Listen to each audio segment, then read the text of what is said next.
Hare Krishna. We welcome all the viewers to our Gita Diploma course. Very happy to be with you once again. It's our 8th day today. We are going to start a new chapter, a new section of Bhagavad Gita, the second unit from chapters 7 to 12. And the topic of this is Bhakti, or we'll be talking a lot about Supreme Lord Krishna. So I thank you once again for joining live with us. Thank you so very much for always being on time, and that's very, very encouraging. So we'll begin as always by chanting the prayers to invoke the blessings of the Supreme Lord so that we can understand this very mysterious scripture in an easy manner. Let's begin the prayers. Om Jnana Timirandhasya Jnananjana Shalakaya Chakshurunmilitam Yena Tasmai Shri Gurave Namaha. Hare Krishna, Krishna Krishna, Hare Hare, Hare Rama, Rama Rama, Hare Hare. So we'll quickly look at what we discussed in the previous chapter, chapter number 6. That was a bit technical, and it was the last chapter of the previous section. So Lord Krishna brought Arjuna to the culmination of yoga process. It started with Lord Krishna explaining the process of Ashtanga Yoga and how a person makes progress on that path. Then he further enlightened Arjuna about the practice of Ashtanga Yoga, the basic practices, then the advanced level practices. So it was very nicely elaborated by the Supreme Lord. Then Arjuna poses a concern that the process you have explained is very difficult because the mind plays a key role, and the way you are asking me to control the mind through this process, it seems to be impractical to me. So then Lord explains to Arjuna how to control the mind, why to control the mind. It says it's possible by practice. And then he further, later on, tells Arjuna what is the best way to control the mind. Next question which Arjuna asks is, what if I fail? What if I don't succeed? What will happen to me then? So then Lord explains the destination of a yogi, as a yogi who has not been successful in his or her endeavors. Where does he or she go? We discussed that that person is born again in human family, but in the family of very wealthy people, very pious people, or very spiritually inclined people, and that's how they continue their spiritual journey. Finally, in chapter 6, we came to know of all the different yogis. The topmost yogi is known as Bhakti Yogi. So with that, I hope all of you are ready to begin this new chapter, chapter number 7. It's about God or Krishna. So the first 6 chapters, they spoke about Karma Yoga. Karma Yoga in short means how to connect with God through one's karma or work. The middle 6 chapters is about Bhakti Yoga, how to connect with God with love and devotion. And the last 6 chapters is Jnana Yoga, how to connect with God through knowledge. It is explained by different personalities that the Gita is like a jewel box. We'll talk about it more later. But in the introduction, I did tell you that Gita is also like a love letter. It's a love letter of Lord Krishna to Arjuna and to all of us. So in the love letter, this message which we are going to read across, go through now, is the central message of the love letter. This is the message which is completely full of the expressions of Lord's love for us. And in that love, how does he reciprocate with us when we love him back? So therefore, this is the most sweet part of Bhagavad Gita. Very relishable. It's a confidential message, much more confidential than what is spoken before or what will be spoken later. And this is full of the knowledge of relationship that I, you, or anyone has with the Supreme Lord, right? So that's why I request you all to pay a lot of attention to this section, a lot of things to learn, which you might not have learned before, or you would have a lot of confusions about. Lord Krishna is here not just acting as the chariot driver of Arjuna, he's also acting as the driver of his life. Holding the hands of Arjuna has brought him to this point, to this understanding of Bhakti Yoga. They are just at the doorstep of Bhakti Yoga. Now, from chapter 7, they will start entering into the kingdom of Bhakti. Just to refresh, what did we compare the process of Bhakti Yoga to in the last chapter? We compared it to the highest peak in the Himalayan range, Mount Everest. Yoginam api sarvesham madgatena antaratmana shraddhavan bhajate yo mam same yuktatamo mataha. Of all the yogis, who is the best? The Bhakti Yogi. Coming to the example of the jewel box that I was giving, you can see here is a jewel box. So it has three parts to it.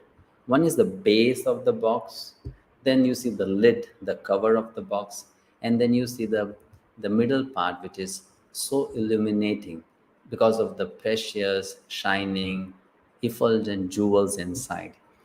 Gita is somewhat compared to this jewel box. The base is compared to Karma Yoga, the lid is compared to Jnana Yoga, and the middle section, which is most precious, is compared to Bhakti Yoga. We understand that the lid and the base of the box is basically protection for the jewels inside. Similarly, the knowledge of karma and gyan, it acts like a protection shield for the more confidential message of Bhakti Yoga. Therefore, Bhakti Yoga is kept hidden in the middle of it. This diagram, the linear chart of the presentation of 18 chapters of Gita, show us that the first 6 chapters were a specific topic, middle 6 chapters were another specific topic, and the last 6 chapters will be some other specific topic. So I request you now to refresh your memory. Let's go 2 weeks ago. In session 1, I explained to you that the first 6 chapters in our language, they talk about what? The middle 6 chapters talk about what? And the last 6 chapters talk about what? Let me check how much you are able to recall.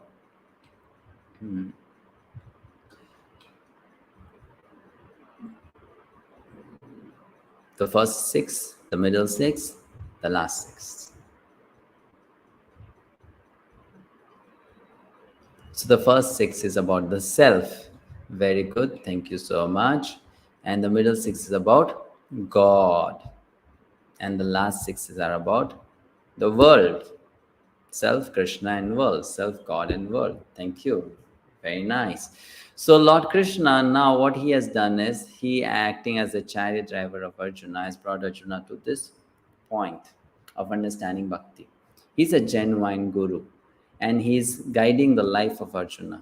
He's helping Arjuna to win the race of life and also the battle of life. Life sometimes is like a battle, sometimes it's like a race. And in both of these situations, we need a guide, a coach, someone who can help us. So here it is, the next topic that we are going to begin to learn. Quick lesson for all of us. Who does not need guidance in life? Just as Arjuna made Krishna the driver of not only his chariot, but also of his life, we should also hand over the reins of our life to Krishna. Certainly then, victory will be ours. Just like the victory was for Arjuna, we will also emerge victorious. So with that in our understanding, with that impression, we'll begin chapter 7, first verse. Lord Krishna addresses to Arjuna. He says, Maya saktamana partha yogam yunjanmadashrayah asamshayam samagram mam yatha gyasasi tachrinu. The Supreme Personality of Godhead said, Now hear, O son of Pritha, how by practicing yoga in full consciousness of me, with mind attached to me, you can know me in full, free from doubt. So Krishna is telling Arjuna, Tachrunu, now hear. Isn't it interesting? Though Arjuna was hearing to Lord Krishna with complete attention, he was not a spaced out student looking out of the window or lost in his own world. He was hearing Lord Krishna with rapt attention. But still, Krishna is telling Arjuna, Arjuna, hear attentively. Hear me. Why? The actual message he wants to give to Arjuna, as is explained by great teachers, is he wants to tell that this subject matter of Bhagavad Gita is understood. First, how? By hearing about it, by getting this knowledge from those who have realized this knowledge, which means you learn it from those who know it. That's the meaning, and that's how we learn any knowledge actually, because many times things which are out of our experience can only be understood from others who have experienced it or who know about it. So here we introduce to a different way of learning, and for that I want to explain to you about these two terminologies. One is absolute truth, the other is relative truth. Let's look at the definition. Absolute truth means it's a truth which is true at all times, at all places, in all situations, for everyone. Relative truth, it is something which is changing as per time, place, people, circumstances, so on and forth.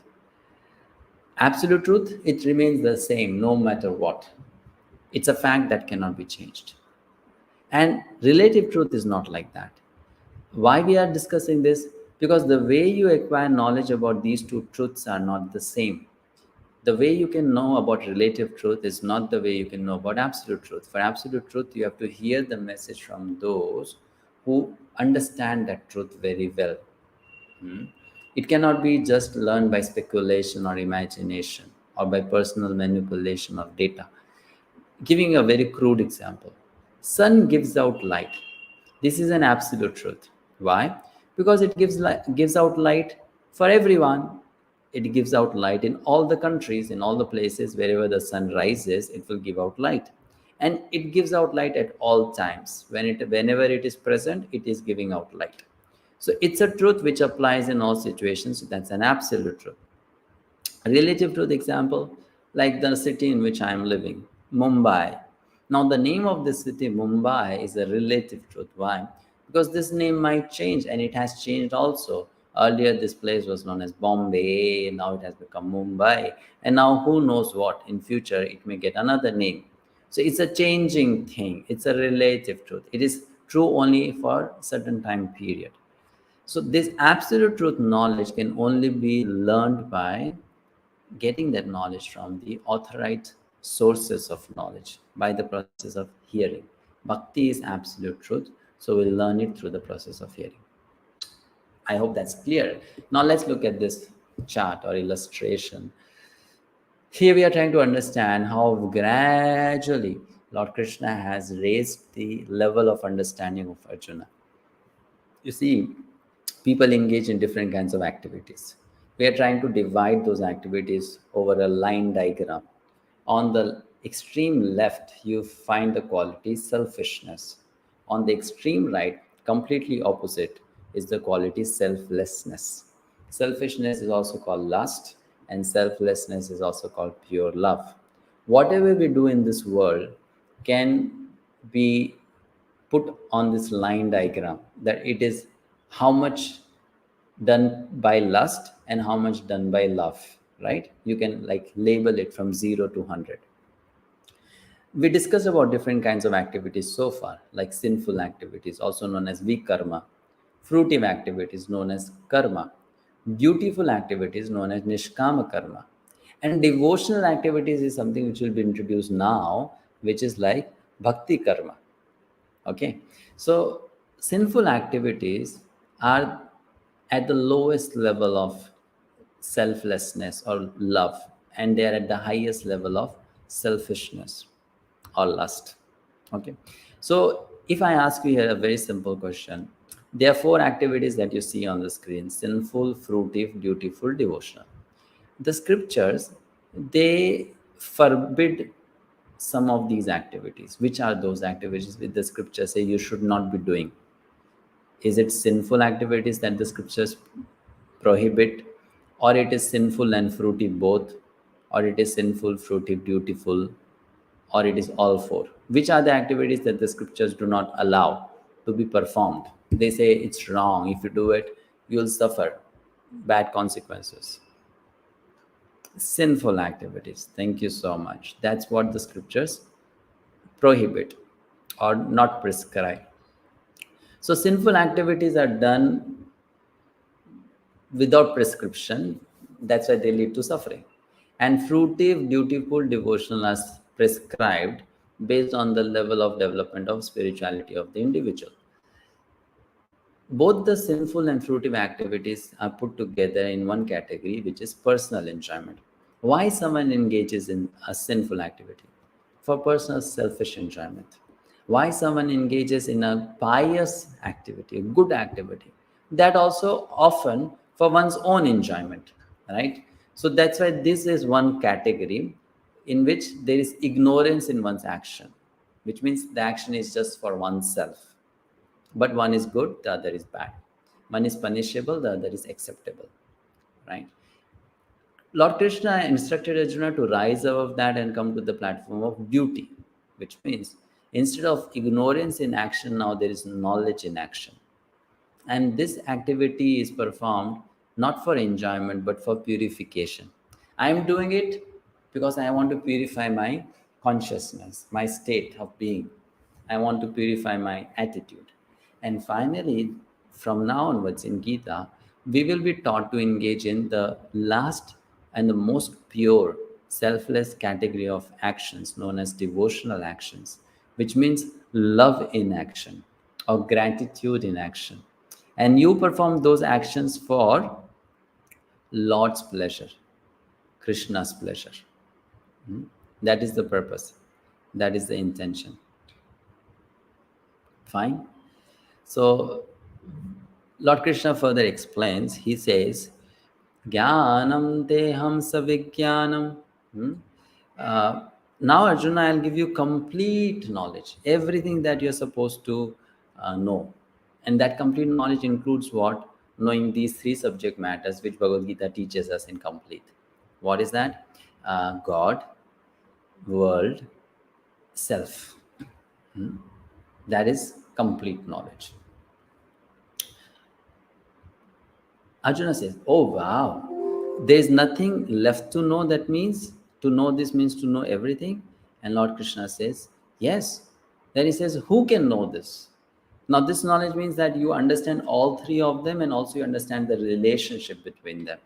So, Lord Krishna says, a person who can know this knowledge in complete is a very rare soul, very, very rare soul. Manushyanam sahasreshu kaschit yatati siddhaye yatatam api siddhanam kaschinma veti tattvataha. A very, very rare soul can know in truth this knowledge. What is that knowledge? That knowledge is about Lord Krishna and his energies. So, first of all, he explains about his material energies: earth, water, fire, air, ether, plus mind, intelligence, false ego. These are 8 material energies of Krishna. 5 of them are gross, which means they are very easily perceived or experienced physically. And the next 3 are subtle, which means you need a higher level of cognizance or awareness to know that you have a mind, you have an intelligence, you have a false ego. I really love Bhagavad Gita. You know why? Because Gita is not just religion. Gita is not just sentiments. It's not just belief. It is actually a science. I was a engineering student. I studied physics. Now, in physics, we have studied about the relationship between matter and energy. Anyone who has studied physics, even to the level of high school or standard 10, the board examinations, you know that a person called Albert Einstein, he formulated a formula, the relationship between mass and energy or matter and energy. And that formula is quite famous. So much of advances in science have been made based on that formula. So that formula is E is equal to mc square. I'm sure you must have studied this. And if you have good memory, you'll remember also. So he was one of the greatest scientists, the greatest brains of all times. In fact, if you are going to tell someone that you are a genius, people may even say you are an Einstein. That means you are a genius, you have a great brain. Einstein had to study it so hard to begin to understand that energy and mass, they are convertible to each other, they are interconnected.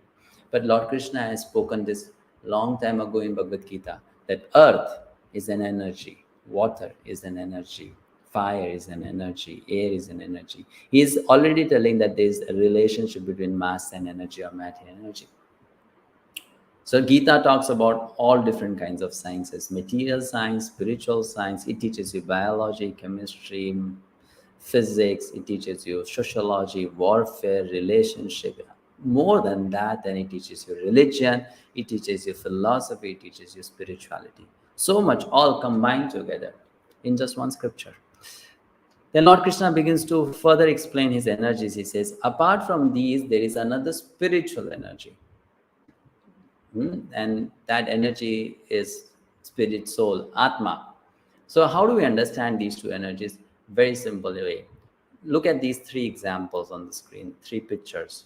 First is a baby doll made up of plastic and clothes put on it. Then there is a human being, and there is the Supreme Lord Krishna. So, when you talk about the baby doll, it is just made up of matter, completely material energy. When you talk about this doctor, the human being, here he has a material body, but in truth he is a spirit, soul, Atma. So here we see a combination of matter and spirit. But when it comes to talking about Bhagavan, Supreme Lord Krishna, then that's just spirit. Satchid Ananda Vigraha, Chinmay, completely spiritual. In material world, everything that we see around is a combination of these two energies, material and spiritual. You put them together, and that's what makes the whole material world. Interesting, right? Then further Lord says, he gives an analogy to explain his control or his role in the creation. So he says, Mattaha paratarang nanyat kinchedasti dhananjaya mai sarvamidang protang sutre manigana iva. He says, like everything is resting upon these, resting upon me. Everything in this world is resting upon me, just like all the pearls are resting upon a thread to make a necklace. Beautiful analogy. Let me ask you a simple question now. When you look at this beautiful pearl necklace, what is visible and what is not visible? When you look at the necklace, what is that which makes the necklace is visible, and what is that which makes the necklace is not visible?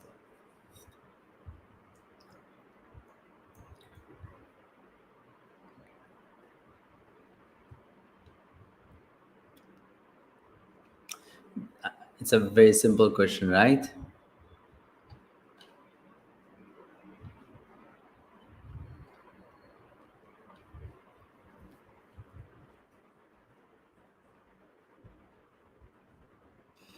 Beads are visible, very good. And the thread is not visible. The thread is not visible, but the beads are visible. So what lesson we are learn here? Though the thread is holding together the beads, the thread is not visible. But the thread is making the necklace possible. If there was no thread, there would be no necklace. The pearls are strung together, or the beads are strung together because of the thread.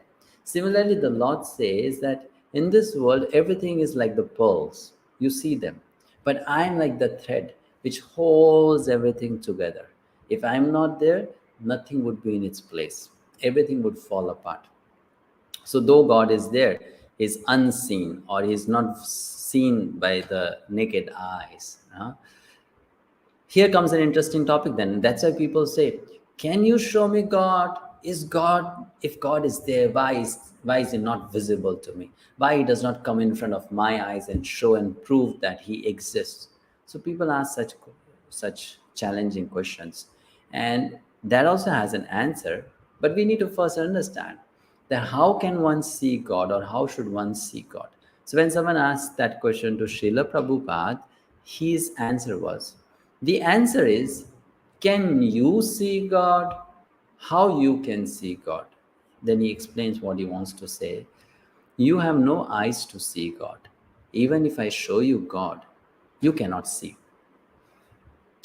To us, initially, if you are not aware of these ways of understanding spiritual truth, we may wonder, how is it that I cannot see God? If He comes in front of me, I should be able to see Him, right? But then please try to understand, Our eyes have limitations. Our eyes are not qualified to see everything and anything. It has a visible spectrum range within which you can see things. If things are out of that spectrum range, you cannot see things, isn't it? So here we'll go through an exercise to help us understand how our own eyes, they deceive us, they cheat us, and they don't show us the reality the way the reality is. Sometimes we see things which are not there, and sometimes we don't see things which are there.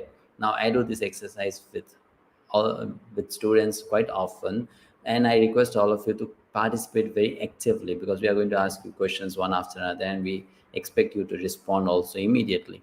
And while you're responding, do mention the question number so that we know, okay, your answer is for that particular question. Like you can say 1 dot, 2 dot, 3 dot, and that way you answer. So look at the first figure here on the screen. You're looking at two floral diagrams. There is this floral diagram which has uh, an orange circle, small orange circle in the middle, and bigger gray circles on the periphery. And then you have a smaller floral diagram where you have a big orange circle in the middle, and you have very tiny gray circles surrounding it, right? That's figure number one. If you just look at these two floral diagrams and don't use too much of your brain or intelligence here, just depend on your eyes to show you what it is showing, which of the two circles look bigger? If you just observe these two diagrams, which of the two circles which are in the center, the orange circle, which of them is looking bigger? The left one or the right one? The one with bigger circles around or the one with smaller circles around? The second one, right? Isn't it? The second one, which means the right one. Right one, correct? It looks bigger, isn't it? Now, why it looks bigger? Because the circles around it are smaller. That is the reason it looks bigger. However, if I ask you now to measure the two circles using a scale, you'll find both the circles are of the same size. They are equal. Though they are equal, the right one looks bigger. Why? Just because of the way of presentation. Perspective. It's because of your perspective. The perspective that is being created by your own eyes. It's an illusion. Okay, now let's go to figure number two.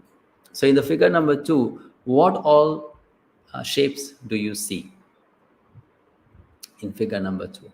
What are the different shapes that you see?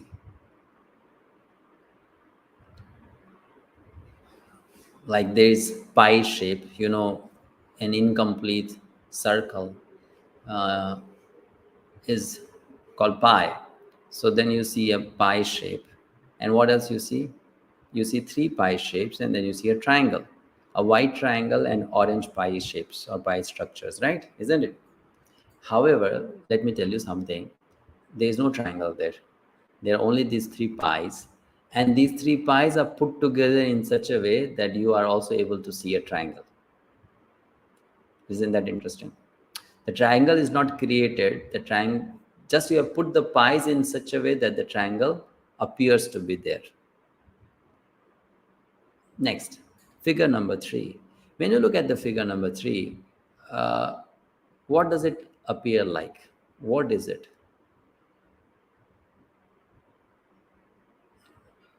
Does it resemble some animal or something like that? The figure number three.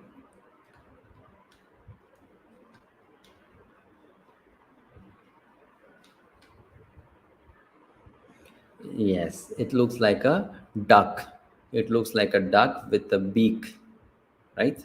Beak of a duck. Now that's when you look at it, I mean, from left to right, that there's a beak, and then you follow, and then there's a face, the duck's face or mouth. If you just follow it in the same way but change your perception, then it also looks like a rabbit's head. The two beaks, they look like ears, the lobes, the earlobes and the ears, and then the face of a rabbit head. So one way it looks like a duck's mouth, and another way it looks like a rabbit's head. Again, two people may just fight over it. It's a duck. No, no, it's a rabbit. No, it's a duck. It's a rabbit. But actually, both is possible. It's an illusion created by the eyes. Fine. Now, the fourth exercise. Very interesting. Do you see these flowers moving like they are rotating? They are going round and round and round, slowly, very slowly. Do you see them moving around? Guess no.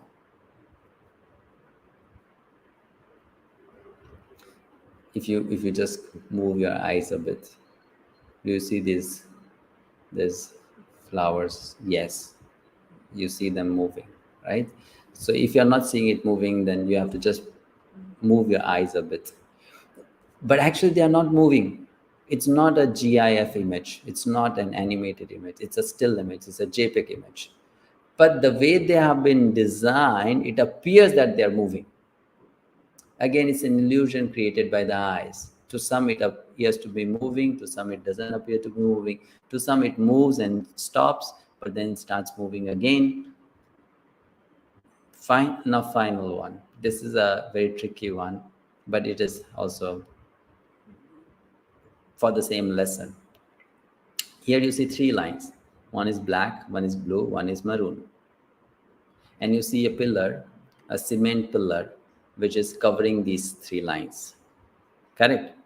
So if I remove this pillar, the cement pillar or the cement block, the black line, it will merge with which line? Blue line or red line? You remove the cement pillar. So that then the black line will be in straight alignment with which one?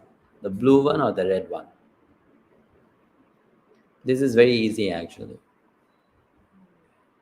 You just have to. It appears to be blue, right? That it will go and merge with the blue one.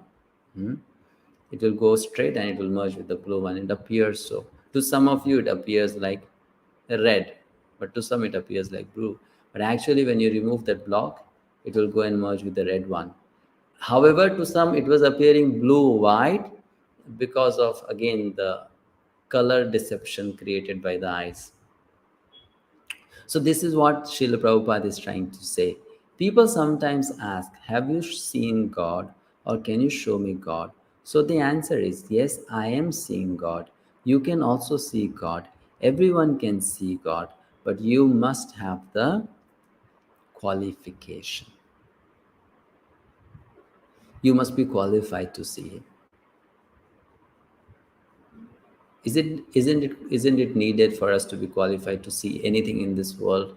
It is needed. Like I'll give an example, very simple example, how qualification matters to see, even to see.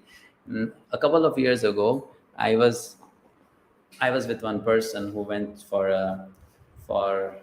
an X-ray and brought the X-ray report back. So when the X-ray was back, I removed the X-ray sheet from the folder, and then I started looking at the X-ray. And to me, I could not find out what's the problem. Though the X-ray is in front of my eyes, I'm not able to figure out what exactly is wrong.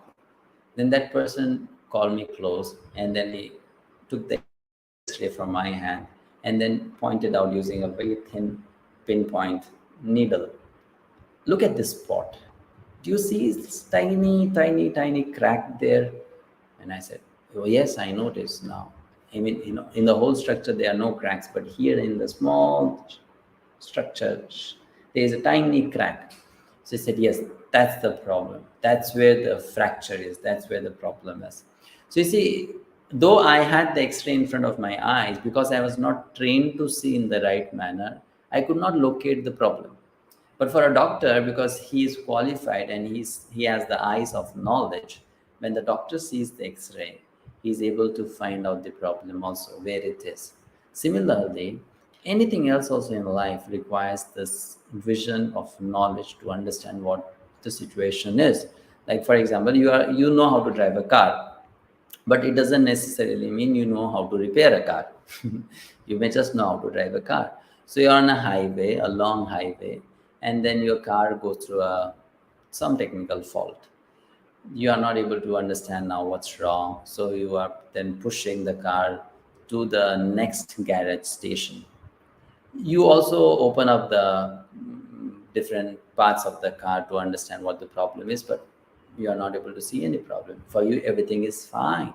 However, when you reach the garage, the person just asks you for the key, ignites the engine, listens to the sound of the car for a few minutes, and then immediately goes inside, brings some tools, does the job, and says the car is fine now. How? You saw, that person also saw. You heard, but that person also heard. But that person heard more than you or saw more than you, because that person saw with the eyes of knowledge. That person was trained to see what you did not have the training to see. Now, to look at petty things in this world, you require this kind of qualification or training. So, why would there not be a need of training to be able to see God, or to know God, or to realize God? Right? Like, for example, to be an engineer, to be a doctor, to be a lawyer, to be CA, to be an MBA, and so many other things, you have to go through a rigorous training program, an education program, and then through under someone's authority, you need to become an intern, practice. Then you become qualified to be an engineer, doctor, and something else. Now, when it comes to understand the knowledge about God or spiritual science or spiritual subject matter, don't you think we also need the same type of training, or we need training for that as well? So to see God, we need training or we need qualification.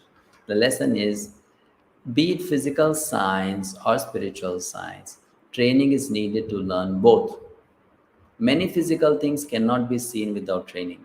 Then what to say about the spiritual things? So now Lord Krishna said, I am the basis of everything. I hold everything together. So Arjuna said, can you give me some examples, please, to make it easy to understand how you are the basis of everything? So lots of examples were given by Lord Krishna. We'll just take a few of them. So he gave the example of water, sun, and moon. A simple question I'm going to ask you now. Uh, what is the essence of water? What is that quality of water that makes it much more valuable and cherished than milk, juice, limca, soda drinks, or anything else? What is that quality of water or essence of water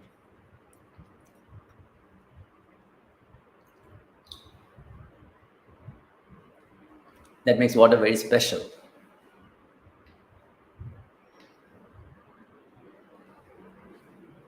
So our audience is taking taste. Yes, very good. Thank you.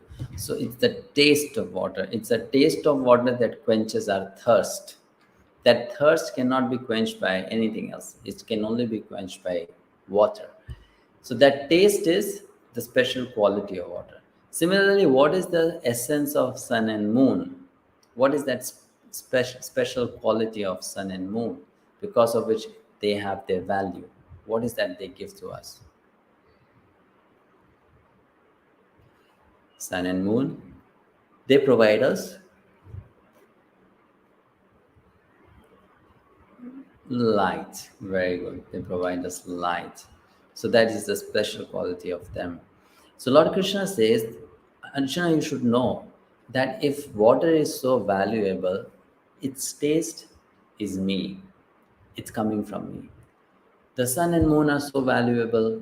What they give out, the light, that is coming from me. I'm the source of that. Similarly, a man is known by his or her ability. A human is known by his or her ability. So that ability is also coming from Lord Krishna. And for fire, the most important thing is the heat that it gives out and the light it gives out. And Lord says, even that heat and light is coming from me. So in this way, he is the essence of everything. So Arjuna then says, oh, then you are everywhere, isn't it? You are in everything. So Lord says, yes, I'm in one sense everything, but I'm also different from everything. I'm independent. I'm separate, or I'm aloof, which means the Supreme Lord Krishna controls the material world, the material nature, and the material nature controls everything within this world. In this way, everything is controlled by the Lord, everything has some relationship to the Lord, but everything is not actually God. God is also having a separate identity or existence.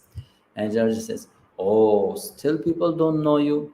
You are everywhere, you are the source of everything, you are the essence of everything, and still people are not able to know you and understand you.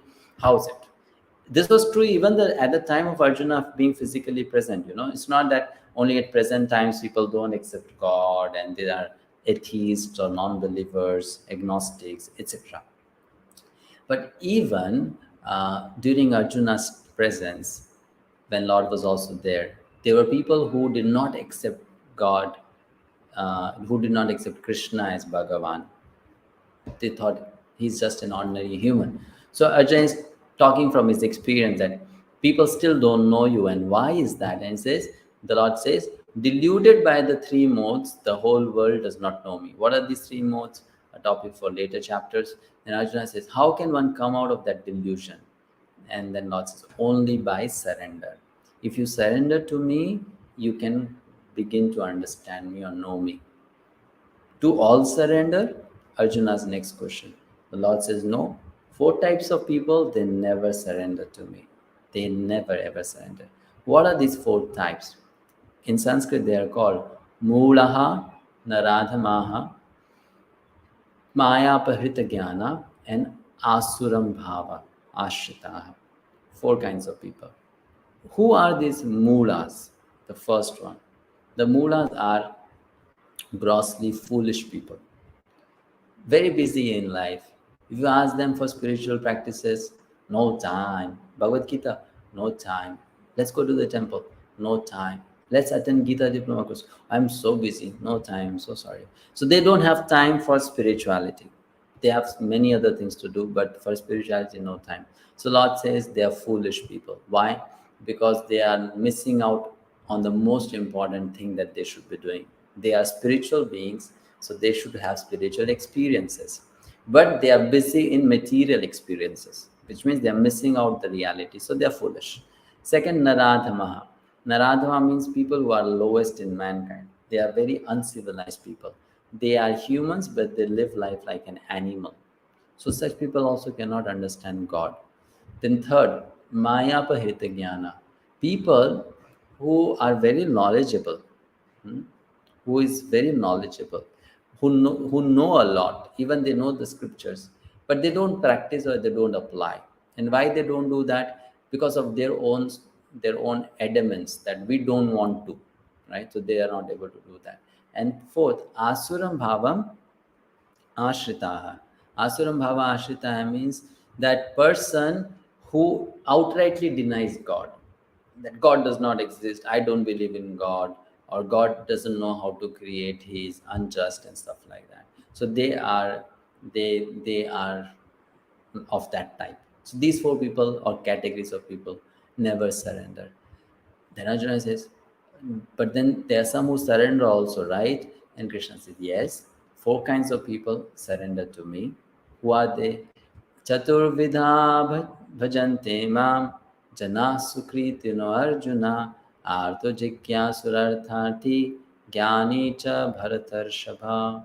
Or best among the Bharatas, four kinds of pious men begin to render devotional service unto me: the distressed, the desirer of wealth, the inquisitive, and he who is searching for knowledge of the absolute. Four kinds of people. Who are they? The distressed. Too much of suffering in life. Court case, health problem, marriage problems, relationship issues, breakup, mental issues. So they then finally think, let's go to God. We'll find some solution there. God will help us. So they go to God. Second category, artharthi. They want a bonus, a promotion, a job, uh, good results in their studies. So they are expecting some material benefits. And because of that, they go to God and pray, please give me success, please give me good job. For that reason, they go to God. Then the third category is jigyasu. Jigyasu means people who are just curious. They just want to know about everything. What is this world? Who is God? What is Gita? What is Quran? what is bhakti, what is this, what is that, what is life, what is death. So they are only curious, and that's why they come to this platform to understand the answers to their questions. And finally, Jnani, the fourth one. This is a person who is knowledgeable, who has knowledge about spiritual reality. So that person wants to, therefore, know God or serve God out of real knowledge. I am spirit, soul, I am Atma, and the Supreme Lord is also fully spiritual being. Because of that, that person is inclined to surrender. So now, when Lord Krishna spoke about these four types, Arjuna asked the next question: who is the best amongst these four? Let us know from you. Who do you think is the best amongst all these four?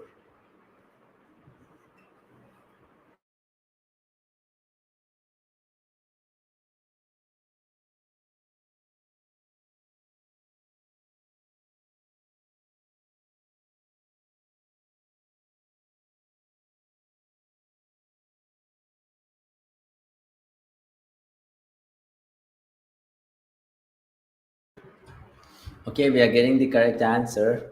The fourth one, the Jnani is the best.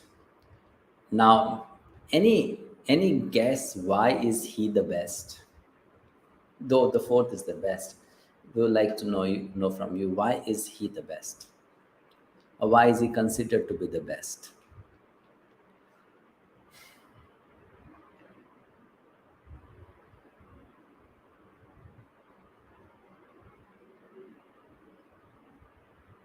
All of you said Jnani.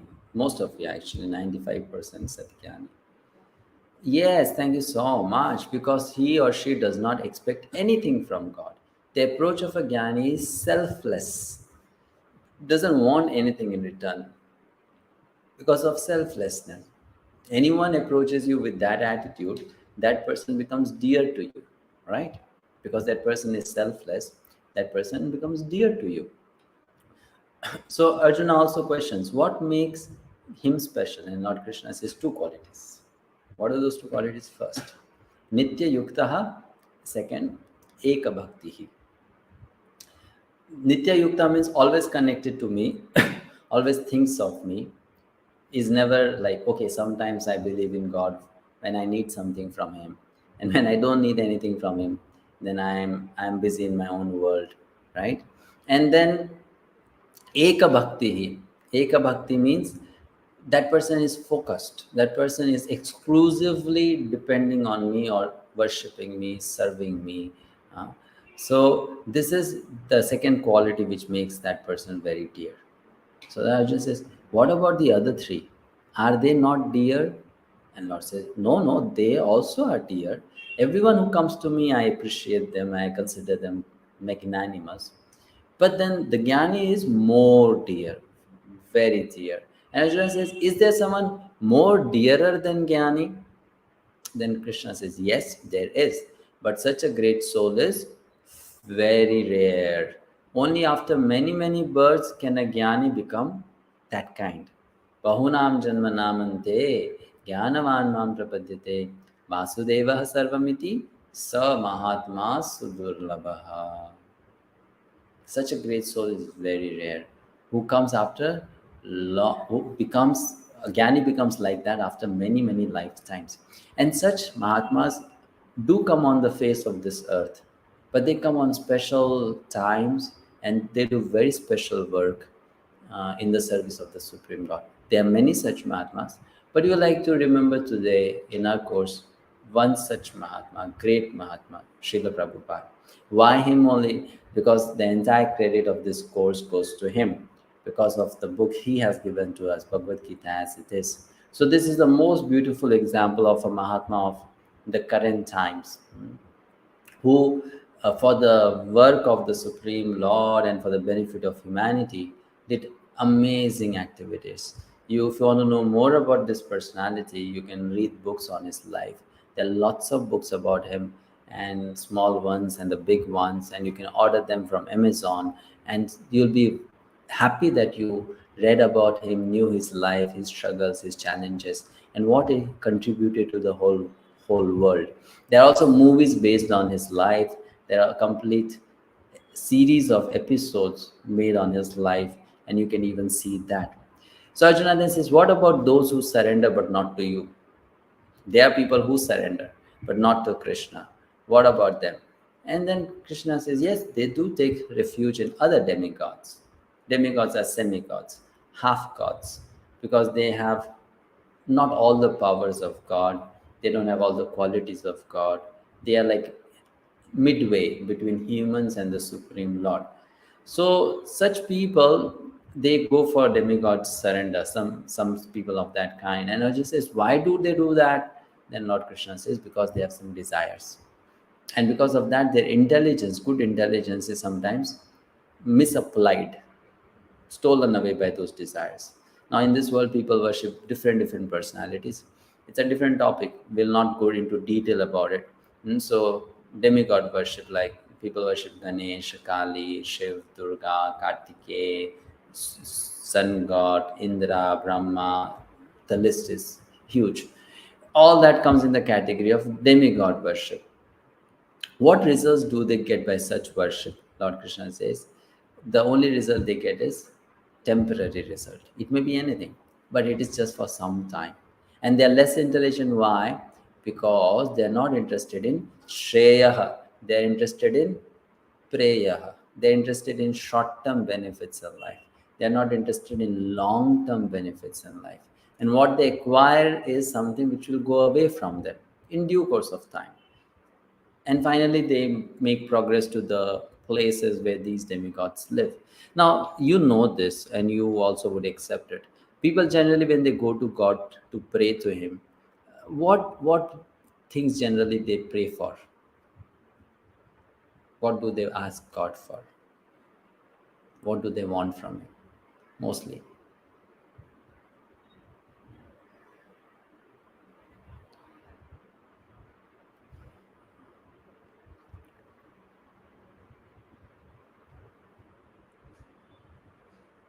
For matters, yes, they ask for different material things.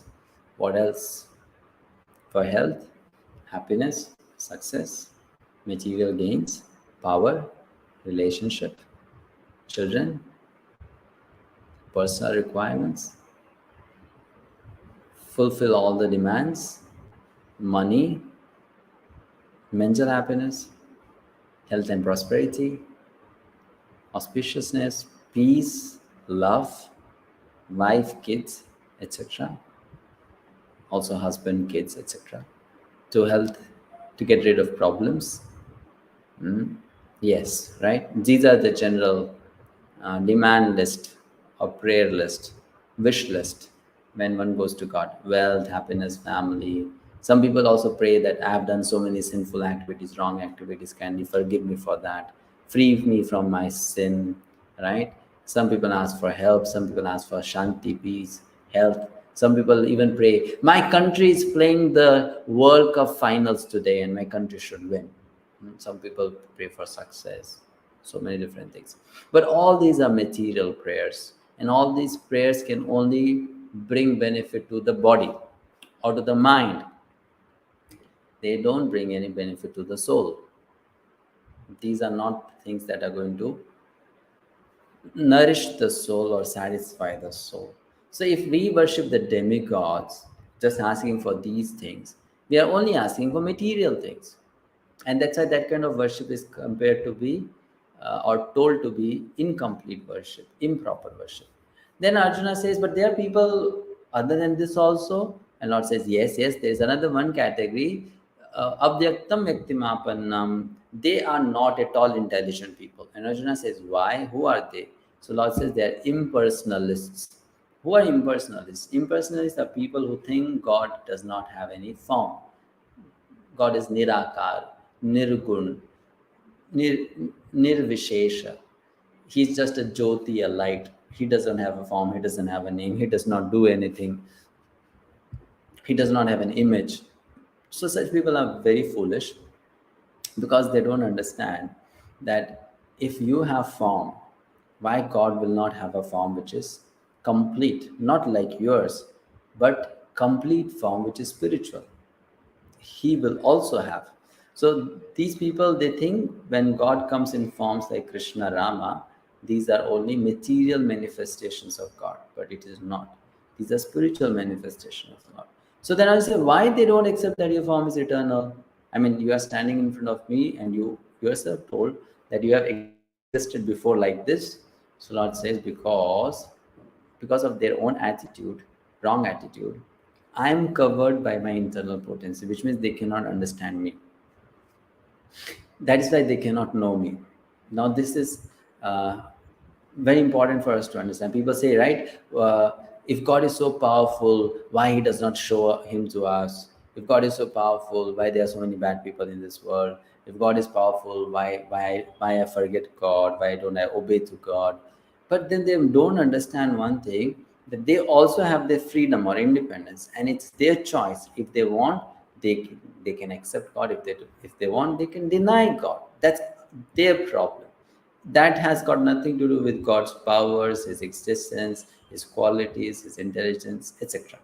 So here when Lord says that um, I'm covered from their vision, we need to properly understand what it really means. So my question here is, can Maya or illusion cover God? Can Maya cover God? Which means, can God come under Maya? Or can God be controlled by Maya?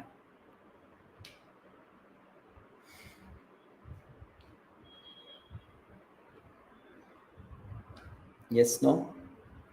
No, right? No, God cannot be covered by Maya. We understand this through this analogy. Let's say there is a sun in the sky, there is the sun, and then there is a cloud. How big is the cloud? Not so big, not as big as a city. The cloud is pretty small compared to the sun. The sun is much, much big. It's much more bigger than the planet Earth.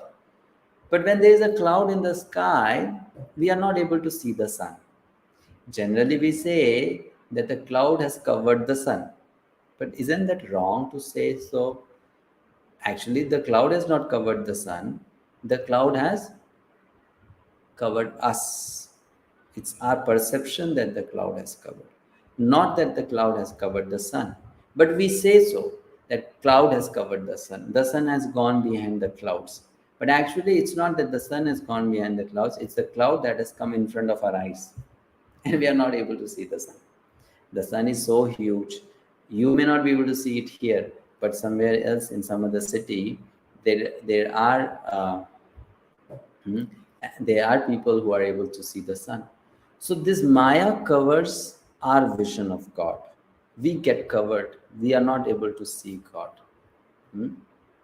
Why so? Question may come up, right? And what is the proof that God does not get covered by Maya? So the Lord says, Vedaham samatitani vartamanani charjuna bhavishyani chaputani mam tu vedana kashana. If Maya can cover me, how would I know everything? The past, present, and future. But I know everything, I know everyone, which means God is beyond Maya. We are not beyond Maya because we don't know everything and we don't know everyone. So question now comes up, right? What is this cloud? Why it is covering us? So the Lord says this cloud is made up of two things: ichha, dvesha. In the language of the modern internet savvy people, it can be said as likes and dislike, thumbs up, thumbs down. These two makes the cloud of illusion, and because of which we are not able to see the reality. I'll give you a simple example. When you know something is bad for you, but you are so attracted towards it, so infatuated with it, you like it to the core of your heart, what happens? Your intelligence becomes covered, you become blind, and though you know this is not good for you, you still go for it, which means your own likingness has covered your intelligence or made you blind.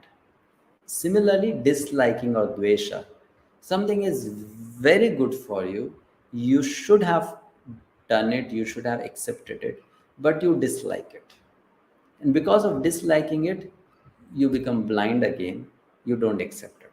So this liking and disliking in a wrong manner makes us blind, and because of that we are not able to see the reality. As one of you said, our intelligence gets destroyed, spoiled. So similarly, our own desires, our own likings and dislikings, our own attitude makes us blind to see God, experience God, know God, understand God. So Arjuna says, is there anyone who is free from this delusion and is qualified to manifest devotion to you at all? And then Lord says, two qualities are needed for someone who wants to remove the cloud from the vision. What are those two qualities? First of all, one should be a very pure person, means all the sinful activities should be stopped. Purification from all sinful activities. Don't engage in any wrong activity again. And second, one who is always engaged in pious or good activities. One has done a lot of pious activities in the past lives, and one is also doing pious activities in the present life. Such a person becomes free from the cloud of Maya and is able to understand, see God. And then finally, at the end, Lord says, Arjuna, anyone who understands these six terms, Brahma, Adhyatma, Karma, Adibhuta, Adidaiva, Adiyakya, can understand me, know me, even at the time of death. Speaking so, he stops. So this chapter ends here. Akshara Brahma Yoga. It talks about God's energies, and you learn the yoga of specific knowledge. Quick lessons. Bhakti is simple, but bhakti is difficult. Hearing is a very simple exercise. You just sit and hear. But at the same time, hearing is a very difficult exercise for you if you're not a humble person. People who are very proud, they don't like to hear from others. They only like to talk or speak or give their own opinions and understandings. And such people can never learn, actually. Only humble people can learn because they have the quality to hear, they are receptive. So, bhakti is simple because it's very easy. You just hear the right message. But it's difficult if you have a very strong ego or huge pride that will stop you. Second, outlook matters. How we look at the world. You can just look at water as water or H2O, or you can look at water as an energy of Krishna. And you can also remind yourself that this water, its taste has come from Lord Krishna. So while you drink water, you can thank God for giving you such tasty water which is quenching your thirst. Spirituality is all a matter of your outlook, your perception based on right knowledge. Next, selflessness attracts. Anyone comes to you and wants to make a relationship with you, and the approach of that person is very selfless, naturally that person will become very attractive to you. You will like that person more than someone who is coming to you just because that person wants something from you. Similarly, when we are selfless in our approach towards any relationship, there are more chances that the other person will be very pleased and satisfied and happy with us. Same thing applies to God also. When we approach God in a selfless manner, then God reciprocates also accordingly. And we are able to experience His love so much more. Next, surrender is the key. Surrender is the key to know God, to understand God, right? It's the key to cross beyond the Maya, the illusion. Surrender means you are submitting yourself that okay, I want to change now. I want to now become a better person. I want to follow the right path now. And finally, we have to learn to rise above our likes and dislikes.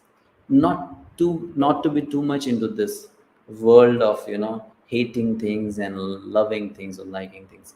Be more neutral, be more equipoised, and rise above these material likes and dislikes and go to the realm beyond that, which is the spiritual realm. Fine. So we've studied what in this chapter? First, hear and know Krishna. Second, how God is the basis of everything. Third, surrender. Why? Who does, who doesn't. Fourth, surrender, but at a wrong place. And fifth, cause of illusion or delusion and the way to freedom. So we stop here. The slides are complete. Let's take your questions. Thank you. So first question, Manish Agarwal. How to control mind through Bhakti Yoga? First, you have to engage in the activities of Bhakti Yoga. While engaging in those activities, you have to keep your mind in those activities. Like one of the activities of Bhakti Yoga is to chant the names of God every day, names of Krishna, holy names of Krishna, like Hare Krishna, Hare Krishna, Krishna Krishna, Hare Hare, Hare Rama, Rama Rama, Hare Hare. So while you're chanting, your mind may go out of this sound. So you need to then bring your mind back. It's like you pull the mind back. Don't let it go out. You bring it back and make it hear the sound again. So this is how you control your mind in Bhakti Yoga. You do the activities of Bhakti Yoga and you try to fix your mind on them. Keep it on them. Next, Simaji. Hare Krishna Prabhuji, please tell me how to deal or treat them, those people who change their minds on nature according to time. I mean, very random question, not related to our course actually. Kurukshetra. Prabhuji, why Lord made Maya? Lord made Maya because we want to have material experience. The Maya energy of the Supreme Lord is only facilitating what we ourselves desire. We, though we are spirit souls, we are wanting a material experience because we are infatuated by the material realities. We are craving for it, running after it. So because of that, that Maya is there to help us fulfill our material desires. The day when you understand that the material reality is a false reality, then you turn away from it, and that's when there is no Maya. Then you are in direct perception of the Supreme Lord, right? So the Maya is basically a creation of our own desires. It's an illusion which is created by my own wrong kinds of desires or unhealthy desires, material desires. So we have to change our attitude. Next, what if we are selfless but people take advantage of that? Here you are not being asked to be selfless to just people around you. Highest level of selflessness means you engage in your duties towards the Supreme Lord without wanting anything from Supreme Lord. Please try to understand.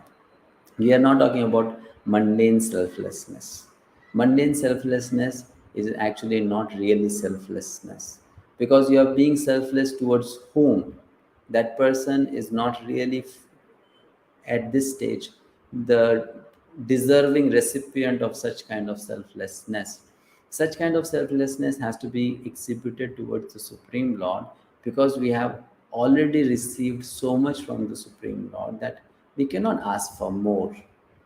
Only when we begin to appreciate that selflessness of God and be selfless towards Him, that selflessness can inspire us to be selfless also to some extent to people around us, right?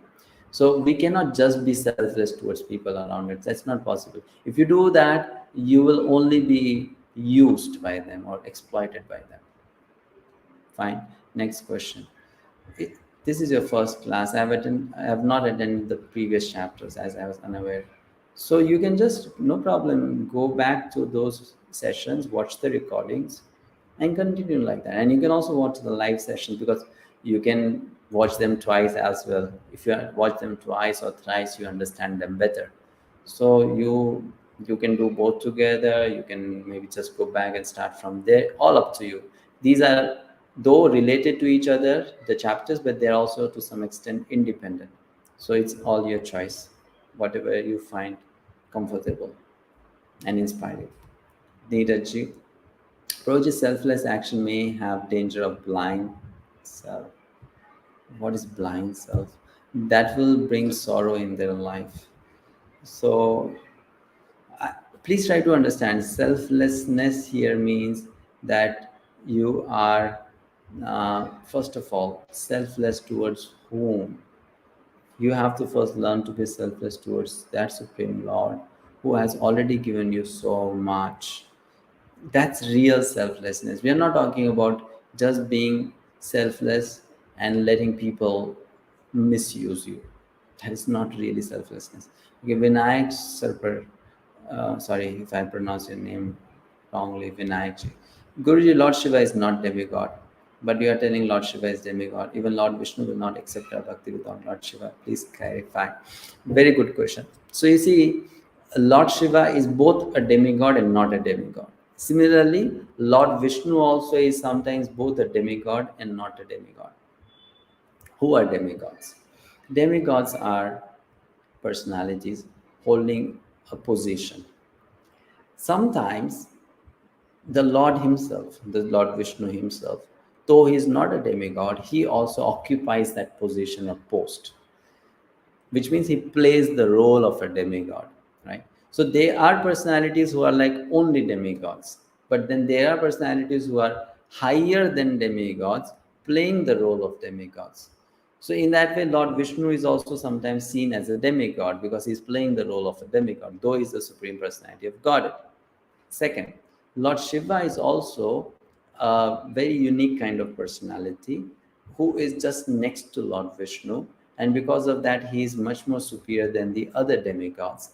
But he also plays the role of a demigod.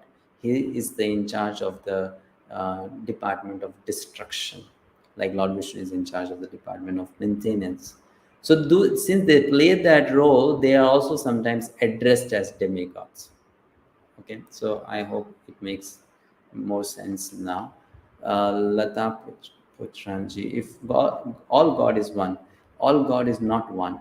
That's not the understanding given by the scriptures such as Bhagavad Gita and other bona fide Vedic scriptures. It's a wrong conception, all God are one. God is one, not all God are one, right?